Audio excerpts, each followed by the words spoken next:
Tell me, how severe were the symptoms for you before you had your treatment? Just before, they were obviously at their worst, and I can just remember, luckily I was off school because of my exams and everything like that, but it got very tricky, just taking in food, I think. Did that lead you to do anything extreme to try and make things better? Did you? No, but I was, you're trying desperately to choose what foods to eat that would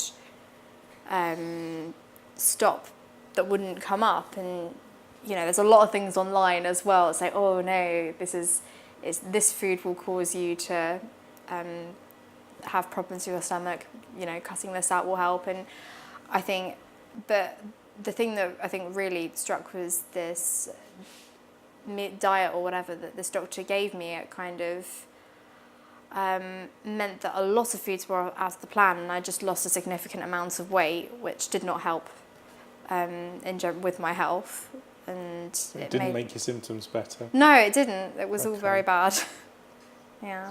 So you really were struggling beforehand, not just in terms of your quality of life, but symptoms, health? Yeah, feeling a lot weaker. Okay. A lot less myself. And there was nothing that standard medicine could do to help? You tried everything? Yeah, and you're just losing hope after that, because you think, well, what else is there really? Yeah. So once you decided to go down the route of seeking further help with your symptoms, tell me how you got a referral to the hospital.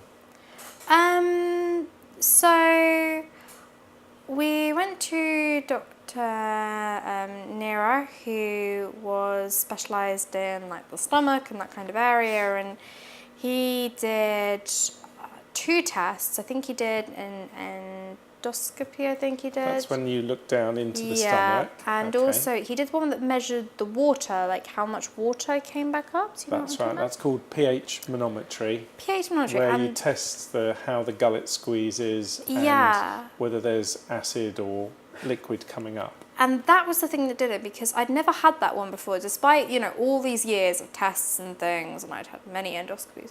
But that was the thing that they said, oh, you've got a lot of water coming up. And he looked at the strength. I remember him telling us the strength of my esophagus. And I can't remember what it was meant to be, the muscle around. Yeah, the sphincter at the bottom. I don't know what the normal strength of it is meant to be, but mine was 0.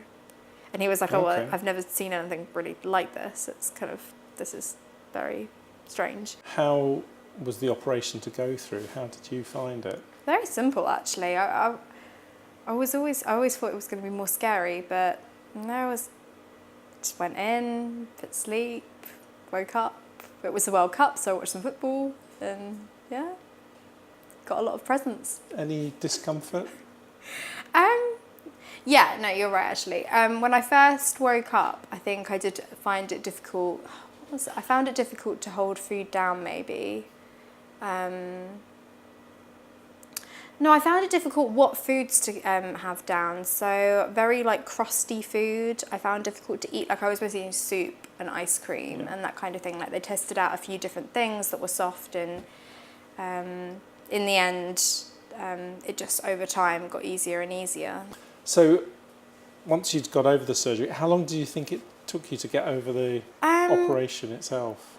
I think not too long. I mean, obviously, the pain, the sort of cuts in the stomach, I suppose, were the things that maybe took a little while to heal. But I would maybe give it a month, and I was back to normal completely.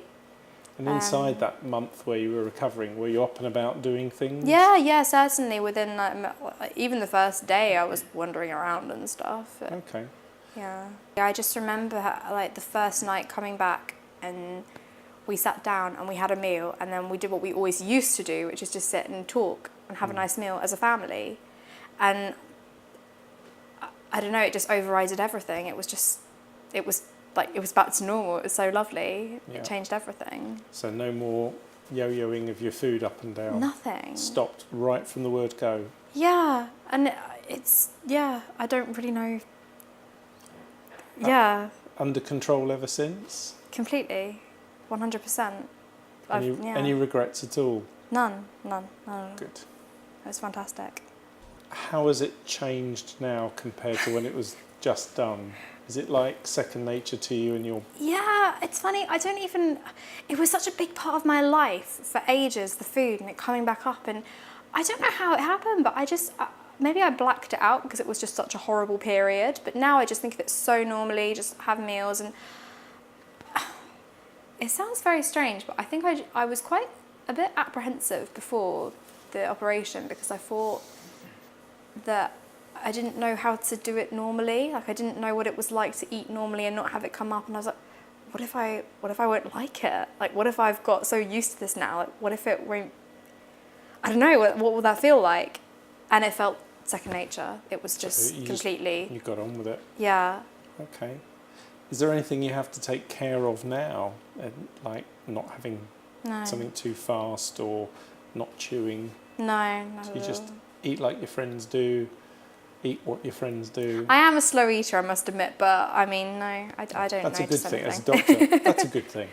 But yeah. I think for me, as a doctor, the most important thing is that you have a good quality of life, and that you feel like normal. I think mentally, that's the side that isn't supposed to. I mean, physically, I mean, it's brilliant, but like mentally, I can go out with my friends, I can go to restaurants, I can go to meals, I went to university, I now am going abroad, like all those things. I just would not have done them. It's given me so much more confidence, it's made me so much happier. It's just, that side just completely overweighs everything.